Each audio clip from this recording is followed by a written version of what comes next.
Hi, everybody. If you want more detail on our project, obviously we're swiftly going through. You can check on our website, Loncor website, and you'll see there things like share breakdown. But to kick this off, this is our Adumbi project, and during COVID, we grew this project from just over 1 million ounces to 3.66 million ounces within a proposed pit shell. And importantly, it's one of the highest grades in the peer group. And I think also importantly, to give you comfort, because we operate in the DRC, it's the nearest neighbor is Barrick's, I'd suggest, preeminent gold mine, the Kibali gold mine. It really has a exceptional neighbor that's been mining gold for the last 10 years. Cautionary notes. So, investors are making money in the DRC currently. At the bottom there, you've got Friedland's terrain with the copper and the zinc.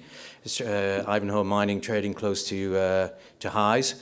But other majors either are in there or are looking there. Other countries are looking there. Saudi announced a strategic DRC deal. So everyone's looking, and what they're looking for are those quality, world-class deposits that are available. Tin, lithium, you can go through the list. We're operating up in the top right-hand corner. You'll see there our Adumbi is highlighted, but also Kibali is there. There's elections occurred in December of last year, and the president got back in. This is the president that's overseeing almost the tripling of copper production in the DRC. Again, a very positive sign for the country. It's now close to the second largest producer in the world. So just looking at our near neighbor, I say near neighbor, it's 220 kilometers away. In the DRC, that's pretty close. Africa's largest gold producer, the 6th largest gold producer in the world. It's managed by Barrick. AngloGold have 45% as well. Last quarter, this had all-in costs $819 an ounce. And going back to Joe's charts, that's significantly lower than I think any of the all-in costs you saw on his charts. It's the lowest of all of 13 Barrick gold mines. And mined since 2013. And I think critically for us, it offers a major hub now for drillers, dealers, banks, you name it, it's sitting there at Adumbi. And as far as Barrick's concerned, they see this as it's been a major investment for them in the DRC, almost $5 billion. And it's the most mechanized, and they say it's the greenest of their gold mines, and it's employing 95% Congolese workers. So this is what you can do. And if you see at the bottom there, one of the reasons that costs are low is because of hydro. We've also got hydro around us, and in a PEA in 2021, we've looked at 3 sites for hydro. The other reason it's low cost is if you look at the open pit grade, 1.6 grams a ton. And we can use this. Our project is not as big. There are over 15 million ounces there. We're hopefully targeting 5 million ounces. But our grade within our resource in the pit sits at over 2 grams a ton. So you can see we'd hope to have low all-in costs in our project going forward. So underground, we're not sure yet. We started to drill, but over the next 12 months, we'll be looking to firm up on the potential underground. Early indications very positive so far.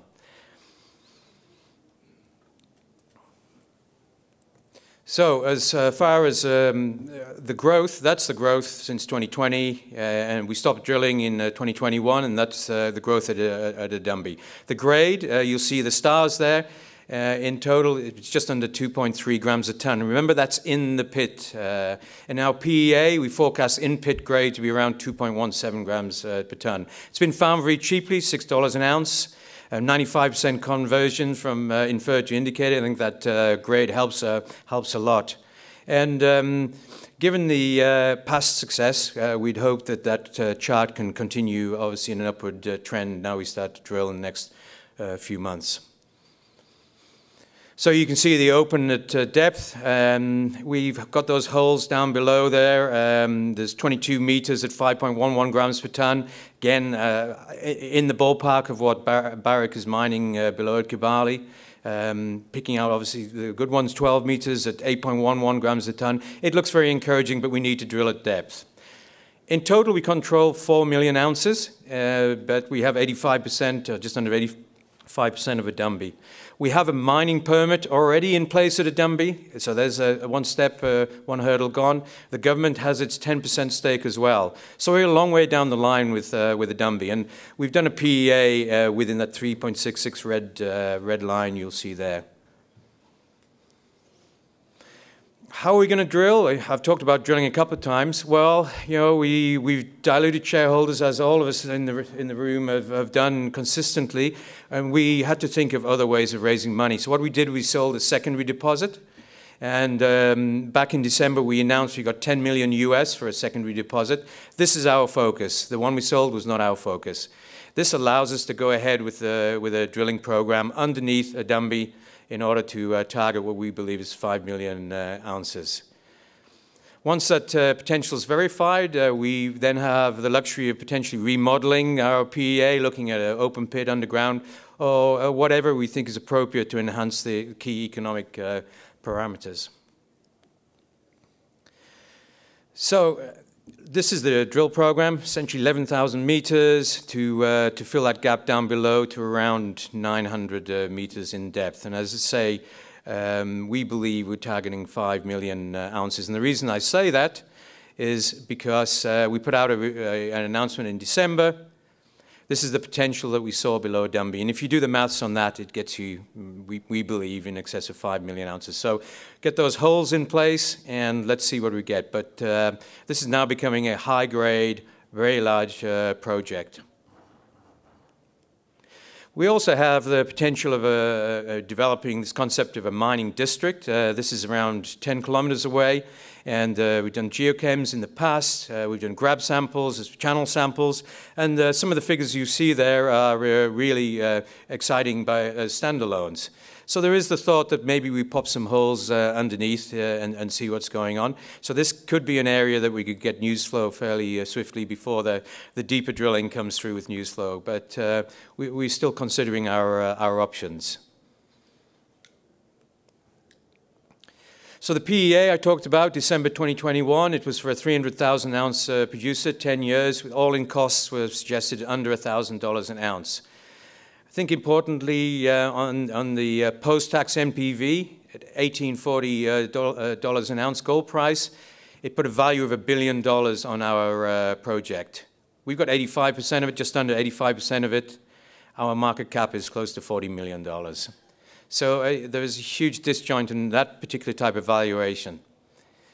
Looking at other forms of valuation, this is our peer group attributable resources, and you'll see a whole host of names. These ones here, the lighter names, this is the recent acquisitions that have happened.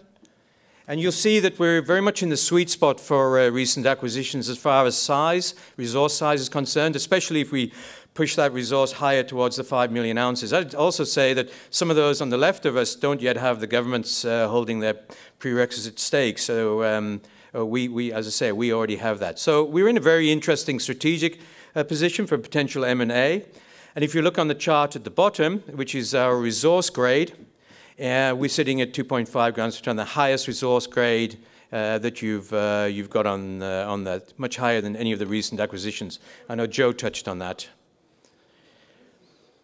So what do you pay for that? Well, on the right-hand side, here we go. Here we go. This is our enterprise value. We're sitting just under $10 an ounce. The P represents those that are in production. You may well look at those a little differently. But nevertheless, if you look at the recent acquisitions generally, again, the lighter bars on there, we believe that given our giant neighbor, our growing resource size, we believe, the grade, and those PEA results that I spoke about, that the project that we've got, which we believe is the second largest resource in the DRC after Kibali, we believe that this here has significant upside, as a cliche, but you can see it from this chart, certainly versus this regional peers. So that's it. Thank you.